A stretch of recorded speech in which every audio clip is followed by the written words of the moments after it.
दोस्तों, क्या आपने कभी एक कुएं को बात करते हुए देखा है? ये कहानी एक जादुई कुएं की है जो हमेशा दूसरों की मदद करता था, लेकिन एक दिन वो अपनी जादुई शक्तियों को खो देता है। क्या उसे उसकी जादुई शक्तियाँ वापस मिलेगी? ये जानने के लिए हमारी ये कहानी अंत तक जरूर देखिए। और हाँ, ऐसी ही अनोखी और मजेदार कहानियाँ देखने के लिए हमारे इस चैनल को जरूर सब्सक्राइब करें। बहुत समय पहले की बात है। एक गांव में एक जादुई कुआं था। जो कोई भी उस कुएं का पानी पीता, कुआं उसकी सारी बीमारियां और तकलीफें दूर कर देता। सब लोग उस कुएं से बहुत खुश थे, लेकिन वक्त के साथ साथ कुआं भी बूढ़ा होते गया। धीरे धीरे वो लोगों का इलाज करने की जादुई शक्तियां खोने लगा और अब वो लोगों का इलाज नहीं कर पाता था। ये कुआं अब हमारा इलाज ठीक से क्यों नहीं कर पा रहा है? लगता है ये कुआं अपनी जादुई शक्तियां खो चुका है। ये अब किसी काम का नहीं।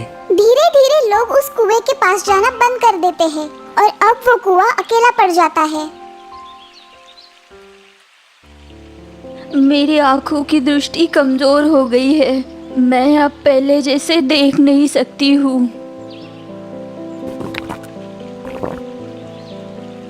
कृपया मुझे मेरी आँखों की दृष्टि वापस दे दीजिए। मैं अब किसी काम का नहीं रहा। मैंने अपनी जादुई शक्तियों को खो दिया है। मैं इस बूढ़ी औरत की भी कोई मदद नहीं कर पाऊंगा। तभी एक परी कुएं को रोते हुए देख लेती है और उससे पूछती है, अरे, तुम रो क्यों रहे हो? तुम तो लोगों की बीमारियां दूर करते हो। अगर तुम खुद ही इतने उदास रहोगे तो लोगों की बीमारियां कैसे दूर करोगे? इसीलिए तो मैं रो रहा हूँ। मैं अब लोगों का इलाज नहीं कर पाऊंगा। मैं अपने बुढ़ापे की वजह से अपनी जादुई शक्तियाँ खो चुका हूँ। अब मैं किसी काम का नहीं रहा। परी कुछ देर के लिए सोचती है और कहती है, मुझे बहुत प्यास लगी है। क्या मैं तुम्हारे कुएं से थोड़ा पानी पी सकती हूँ? और हाँ, हमारे परियों की दुनिया में भी पानी की बहुत समस्या है। हमारे तालाब सूख चुके हैं। क्या तुम हमें थोड़ा पानी दे सकते हो? जरूर, क्यों नहीं। आपको जितना पानी चाहिए आप उतना ले सकती हो। परी एक जादुई नली की मदद से कुएं का पानी सीधे परियों की दुनिया के तालाब में पहुंचा देती है। देखते ही देखते परियों का तालाब पानी से भर जाता है। ये देखकर परियां और परियों की रानी बहुत खुश हो जाती है। हाँ, ये पानी आ कहाँ से रहा है? मुझे पता लगाना होगा। परियों की रानी उस कुएं को और परी को ढूंढ लेती है। वो देखती है कि पानी उस कुएं में से आ रहा है। रानी परी, हमें पानी इस कुएं से मिल रहा है। ये कुआं बहुत ही दयालु और उदार है। मैं अपनी जादुई शक्तियाँ खो चुका हूँ। मैं अब पहले जैसे लोगों का इलाज नहीं कर पाता। मैं किसी काम का नहीं रहा। मेरे प्यारे कुएं, जादुई तो तुम्हारा दिल है। तुम्हारी मेहरबानी और दया की वजह से हम परियों को पानी मिला। तुमने हमारी जान बचाई है। किसी भी व्यक्ति में सिर्फ काबिलियत ही नहीं, बल्कि दूसरों की मदद करने की इच्छा भी होनी चाहिए। मैं तुम्हें तुम्हारी जादुई शक्तियाँ वापस देती हूँ। हाँ? रानी परी के आशीर्वाद से जादुई कुआं फिर से जवान हो जाता है। उसे उसकी शक्तियाँ वापस मिल जाती है और फिर एक बार वो गांव में मशहूर हो जाता है। उस बूढ़ी औरत की आंखों की दृष्टि भी वापस आ जाती है। तुम्हारा बहुत बहुत शुक्रिया जादुई कुएं। मैं अब फिर पहले जैसे देख सकती हूँ। बहुत बहुत शुक्रिया। जादुई कुआं मुस्कुराता है। देखा दोस्तों, हमें भी कुएं की तरह निस्वार्थता से दूसरों की मदद करते रहना चाहिए, क्योंकि अच्छे कर्मों का फल हमेशा अच्छा ही होता है। तो दोस्तों, इस कहानी से हमें ये सीख मिलती है कि हमारी क्षमताएं सब कुछ नहीं होती। हमें दूसरों की मदद करने की इच्छा भी होनी चाहिए।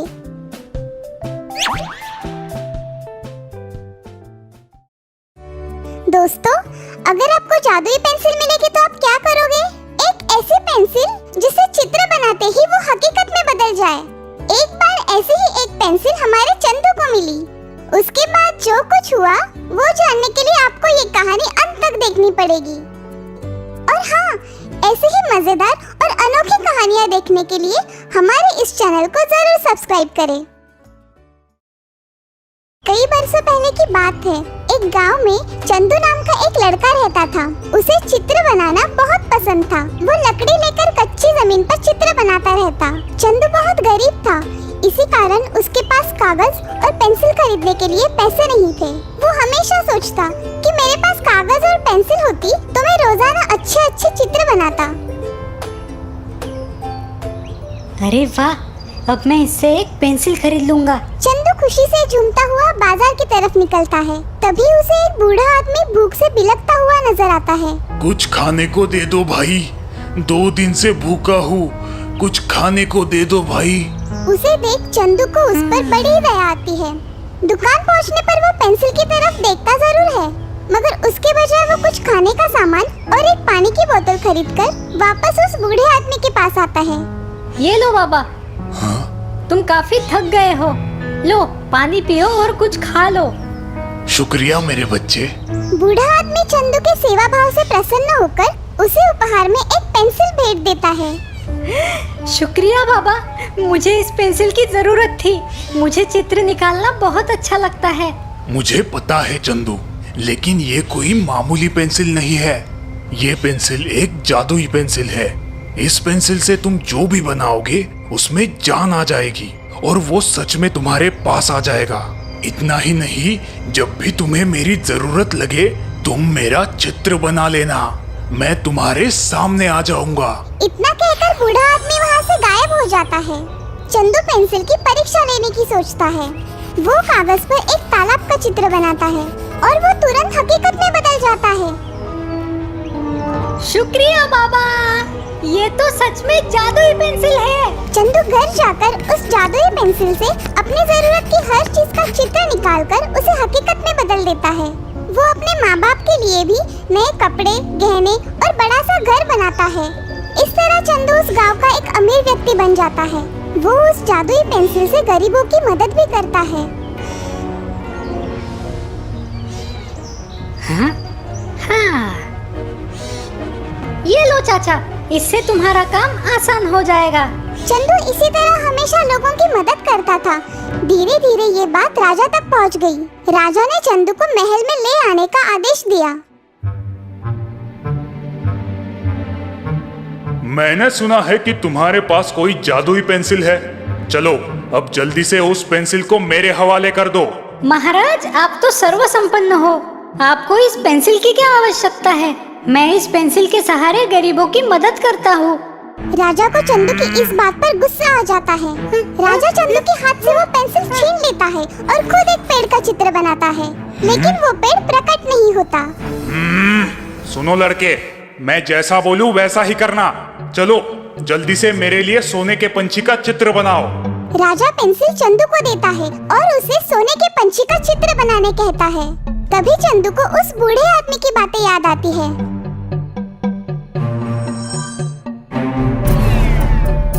प्रणाम महाराज, आपके पास इतनी संपत्ति होकर भी आपने लालच में आकर चंदू से उसकी पेंसिल छीन ली। लेकिन आप एक बात को भूल गए कि चंदू एक कलाकार है और एक कलाकार ही अपने चित्र में जीवन ला सकता है, आप नहीं। राजा को अपनी गलती का एहसास हो जाता है और वो शर्मिंदा होकर बूढ़े आदमी से माफी मांगता है। बूढ़ा आदमी वहाँ से गायब हो जाता है। राजा चंदू को उसकी पेंसिल वापस देकर उसका सम्मान करता है। चंदू ईमानदार और सच्चा था, इसीलिए उसे जादुई पेंसिल मिली। मगर राजा स्वार्थी था, इसीलिए उस पेंसिल का जादू असर न कर सका। तो दोस्तों, इस कहानी से हमें ये सीख मिली कि हमें ईमानदारी और लगन से अपना काम करते रहना चाहिए। स्वार्थी होकर लोगों से छल करना गलत है।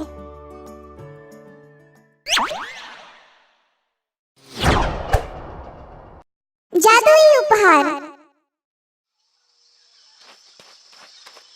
आज का दिन है बड़ा, मैं खाऊंगा पेड़ा, माँ के हाथ के पेड़े, ताजे ताजे पेड़े। हे। भोलू, कहाँ थे तुम? चलो जल्दी पेड़े खा लो। हाँ? 5 तरह के 5 पेड़े बनाए हैं आज। लाल, पीला, केसरी, सब तरह का एक एक पेड़ा है। 5 रंग के 5 पेड़े, क्या बात है, आज तो मजा आने वाला है। ये। अब नाचते ही रहोगे या पेड़े भी खाओगे? अरे माँ, मैं अकेला थोड़ी खाऊंगा पेड़े, मेरे दोस्त मोहन के साथ मिलकर खाऊंगा। चलो माँ, आप जल्दी दे दो, मोहन इंतजार कर रहा होगा। आज का दिन है बड़ा, मैं खाऊंगा पेड़ा, माँ के हाथ के पेड़े, ताजे ताजे पेड़े। गाना गुनगुनाते भोलू रास्ते से जा रहा था। तभी पेड़ पर बैठे भूत ये सुन लेते हैं। पेड़े? मेरे मुंह में तो पानी आ गया। लेकिन वो पेड़े हमें कैसे मिलेंगे? दिखने में तो ये लड़का बहुत भोला लगता है। चलो उससे पेड़े मांग कर देखते हैं। अगर उसने हमें पेड़े दिए तो उसे बदले में हम ये जादुई हंडी दे देंगे।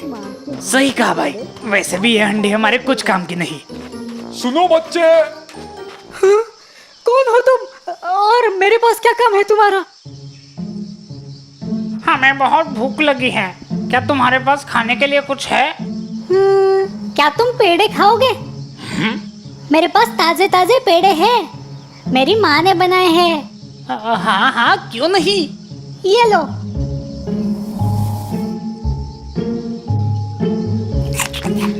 कितने स्वादिष्ट पेड़े हैं। ये लो बच्चे, ये जादुई हंडी है। इससे तुम जो चाहे वो मांग कर खा सकते हो। क्या सच में? अरे हाँ सच में, तुम मांग कर तो देखो। ठीक है, हंडी मुझे खीर चाहिए। वाह, कितनी अच्छी सुगंध है। क्या सच में ये हंडी मैं अपने घर ले जा सकता हूँ?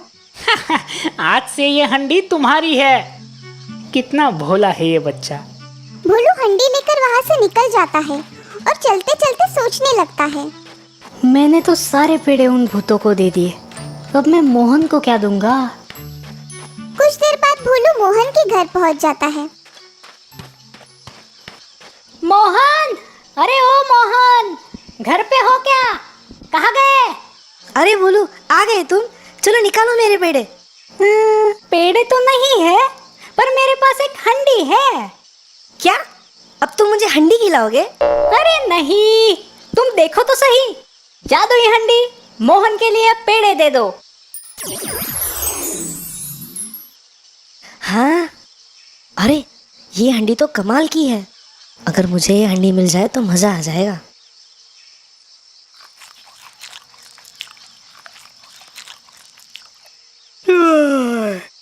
बोलू, पेड़े खाकर तो बड़ी नींद आ रही है। चलो थोड़ी देर आराम करते हैं। हाँ, मुझे भी बहुत नींद आ रही है और वैसे भी धूप बहुत है।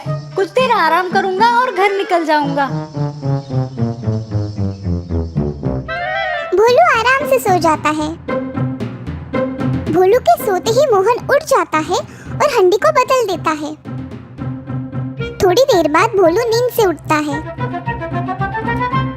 चलो मोहन, मुझे निकलना होगा। बहुत देर भी हो चुकी है, माँ घर पर मेरा इंतजार कर रही होगी। भोलू हंडी उठाता है और घर की तरफ निकल जाता है। मोहन मन ही मन हंसता है। थोड़ी देर में भोलू घर पहुंच जाता है। माँ, देखो मुझे क्या मिला है, एक जादुई हंडी। क्या जादुई हंडी? हाँ माँ, ये देखो जादुई हंडी। माँ को गरम गरम खीर खिलाओ।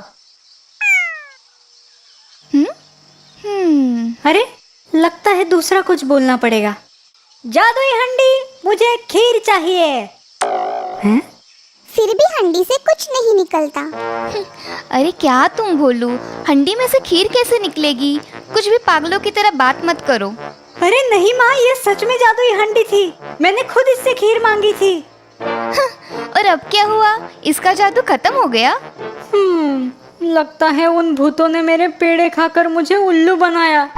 अब मैं उनको नहीं छोड़ूंगा। दूसरे दिन सुबह भोलू उस पेड़ के पास जाता है जहाँ उसे वो भूत मिले थे। प्रणाम मालिक, कैसी लगी हमारी जादुई हंडी? एकदम बकवास है। तुमने मेरे पेड़े खाए और मुझे एक बेकार सी हंडी दे दी। चलो मेरे पेड़े निकालो। हम पेड़े तो नहीं दे सकते मालिक, मुझे नहीं पता। तुम मेरे पेड़े वापस करो वरना मैं तुम सबको खा जाऊंगा। सारे भूत डर जाते हैं। अरे मालिक ऐसा मत करो, हमें माफ कर दो। ये हांडी कैसे बेकार हो गई। सुनो मालिक, तुम एक काम करो, तुम ये लो। भूत भोलू को एक बकरी देते हैं। अरे इस बकरी का मैं क्या करूंगा? मालिक ये जादुई बकरी है, इसे गुदगुदी करोगे तो ये हंसने लगेगी और इसके मुंह से सोने के सिक्के गिरेंगे। क्या तुम मुझे वापस उल्लू बनाना चाहते हो? नहीं मालिक, तुम एक बार करके तो देखो।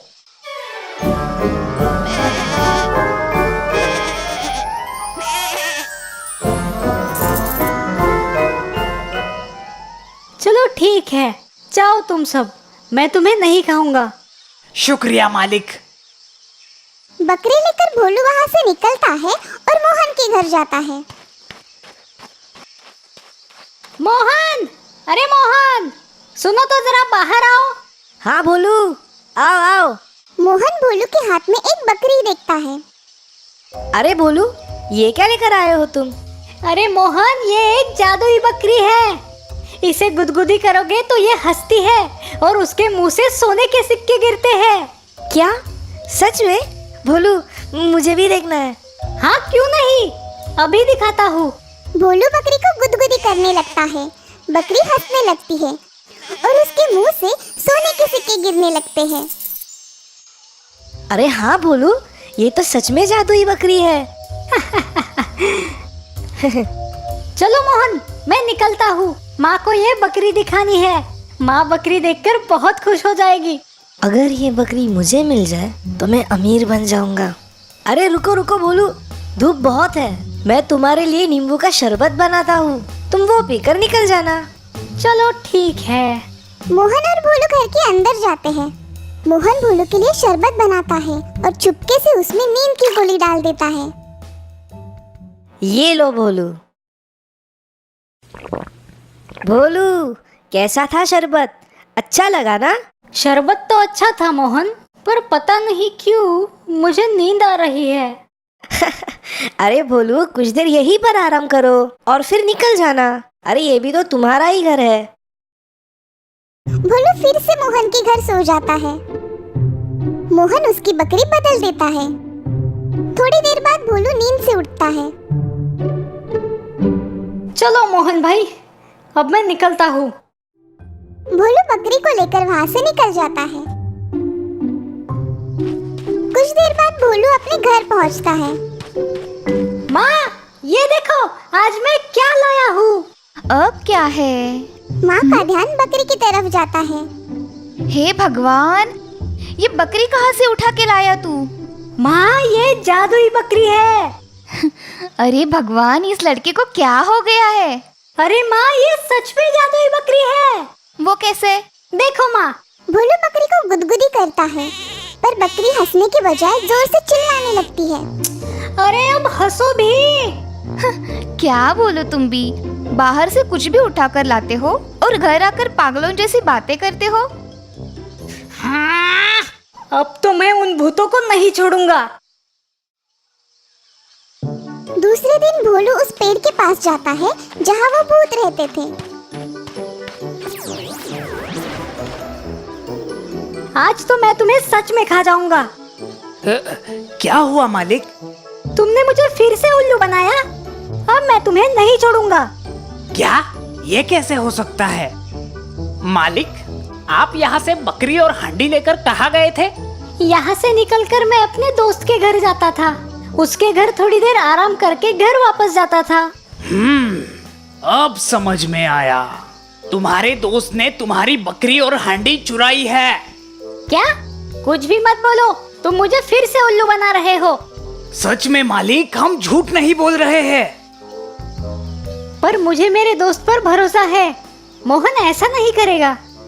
ये लो मालिक, ये डंडा आपके दोस्त के घर ले जाओ और इस डंडे को बस इतना बोलो, जाओ डंडे तुम्हारा कमाल दिखाओ। फिर देखना, आपको आपकी हांडी और बकरी वापस मिल जाएगी। भोलू वो डंडा लेके मोहन के घर जाता है। मोहन, अरे मोहन, सुनो तो जरा बाहर आओ। अरे कहीं भोलू को पता तो नहीं चला ना? मोहन, मुझे पता है तुमने ही मेरी बकरी और हांडी चुराई है ना। चलो चुपचाप वापस करो। अरे नहीं भोलू, मैंने कोई चोरी नहीं की। ठीक है, अब तुम्हें समझ आएगा।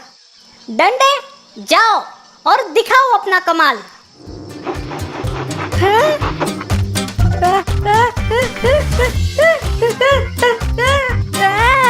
अरे बचाओ बचाओ, भोलू मुझे माफ कर दो। मैं तुम्हारी हंडी और बकरी लौटा दूंगा। तुम इस डंडे को रोको।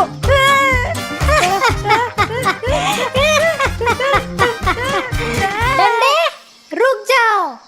डंडा रुक जाता है। मोहन हांडी और बकरी भोलू को वापस कर देता है। भोलू खुशी खुशी अपने घर वापस जाता है। माँ, ये देखो मैं क्या लाया हूँ। भोलू माँ को हंडी में से खाना और बकरी के मुंह से सोने के सिक्के निकाल कर दिखाता है। ये देखकर माँ खुश हो जाती है। देखा माँ, है ना ये जादुई? हाँ बाबा, है ये जादुई। जादुई उपहार पाकर वो अमीर हो जाते हैं और हंसी खुशी रहने लगते हैं। थी ना मजेदार कहानियाँ? तो चलिए अब जल्दी से हमारे चैनल को सब्सक्राइब कीजिए और हाँ, बेल आइकन पर क्लिक करना ना भूलें।